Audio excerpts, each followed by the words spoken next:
સુરતના ઉધનાની માધવ ગૌશાળા ખાતે ગણેશોત્સવ સંદર્ભે પોલીસ અધિકારીઓ અને આયોજકો વચ્ચે બેઠક યોજાઈ, જેમાં શાંતિપૂર્ણ ઉજવણી અને સુરક્ષા નિયમો અંગે વિસ્તૃત ચર્ચા થઈ। સુરતના ઉધના વિસ્તારમાં આવેલી માધવ ગૌશાળા ખાતે ગણેશ ઉત્સવ સમિતિ દ્વારા આગામી ગણેશોત્સવ તહેવારની તૈયારીઓના ભાગરૂપે એક મહત્વપૂર્ણ બેઠકનું આયોજન કરવામાં આવ્યું હતું। આ બેઠકમાં શહેરના ઉચ્ચ પોલીસ અધિકારીઓ ખાસ ઉપસ્થિત રહ્યા હતા। મંડળો દ્વારા શાંતિપૂર્ણ અને સૌહાર્દપૂર્ણ વાતાવરણમાં ઉત્સવની ઉજવણી થાય તે અંગે સઘન ચર્ચા વિચારણા કરવામાં આવી હતી। આ ઉપરાંત તહેવાર દરમિયાન કાયદો અને વ્યવસ્થા જળવાઈ રહે, ટ્રાફિકની સમસ્યા ન સર્જાય અને સુરક્ષાના તમામ નિયમોનું ચુસ્તપણે પાલન થાય તે માટે પોલીસ વિભાગ દ્વારા આયોજકોને જરૂરી માર્ગદર્શન અને સૂચનાઓ પૂરી પાડવામાં આવી હતી। ગણેશ મંડળોના પ્રતિનિધિઓ પણ પોલીસ તંત્રને પૂર્ણ સહયોગ આપવાની ખાતરી આપી હતી। બેઠકમાં વિસર્જન યાત્રાના રૂટ અને ભીડ નિયંત્રણ માટે સીસીટીવી કેમેરા તેમજ સ્વયંસેવકોની તૈનાતી અંગે ચર્ચા કરાઈ હતી।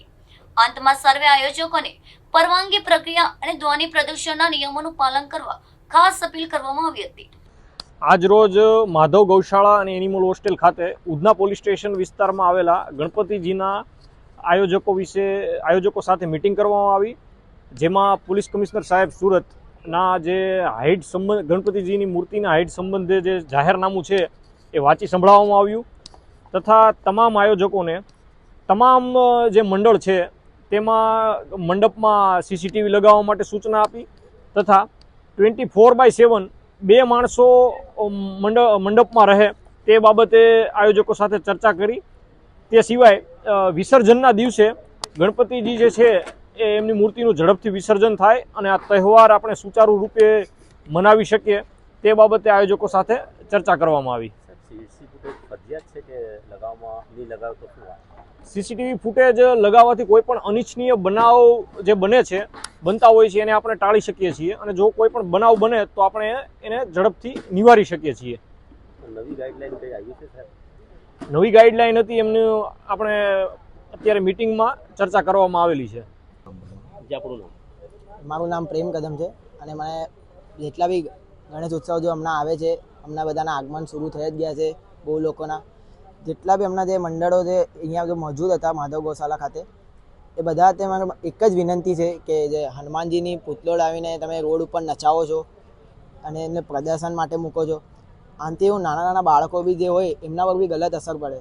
જેવું કે હનુમાનજી પ્રદર્શન કરે, એમ બોડી બતાવે, ગદો હલાવે, તો એ લોકોને શું લાગે કે હનુમાનજી તો હસવા માટે જ છે।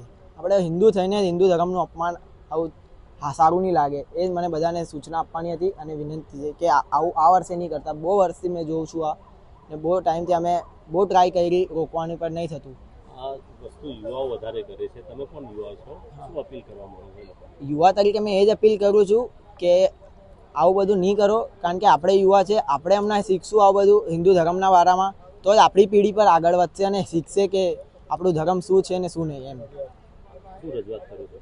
એ જ કે આ પ્રદર્શન હનુમાનજી હોય કે કોઈ બી ભગવાન દેવી દેવતા હોય એમનું આવું અપમાન રોડ ઉપર નચાવીને આવું પ્રદર્શન સારું નહીં લાગે, એ જ બધાને મેં રજૂઆત કરું છું। ગણેશ સમિતિને તમે કઈ રજૂઆત કરી છે?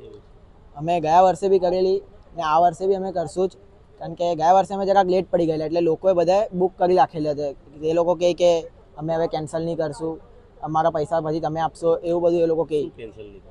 એ જે હનુમાનજીનું પુતળું એ લોકોએ બુક માણસના વેશમાં હનુમાનજી આવીને નાચે, એ લોકોએ કેન્સલ નહીં થાય, અમે બુક કરી દીધા, પૈસા આપી દીધા એમ કહે એ લોકો। આ વર્ષે થાય તો શું કરશો? આ વર્ષે થાય તો અમે રોકવાની ટ્રાય કરીશું। પહેલે તો તમારા ન્યૂઝના માધ્યમથી અમે રજૂઆત કરી છે। મારું નામ અમિત શુક્લા છે, સુરત શહેર ગણેશ ઉત્સવ સમિતિનો ઉપપ્રમુખ ને આજે ઉધના પોલીસ સ્ટેશનમાં હદ વિસ્તારમાં આવેલા શ્રી માધવ ગૌશાલામાં આ મિટિંગ યોજવામાં આવેલું, જેમાં એસીપી સાહેબ ને પીઆઈ સાહેબ આવીને બધા ભક્તોને સૂચન કર્યું કે કેવી રીતે આગળ ગણેશ ઉત્સવનું આયોજન કરવામાં આવે।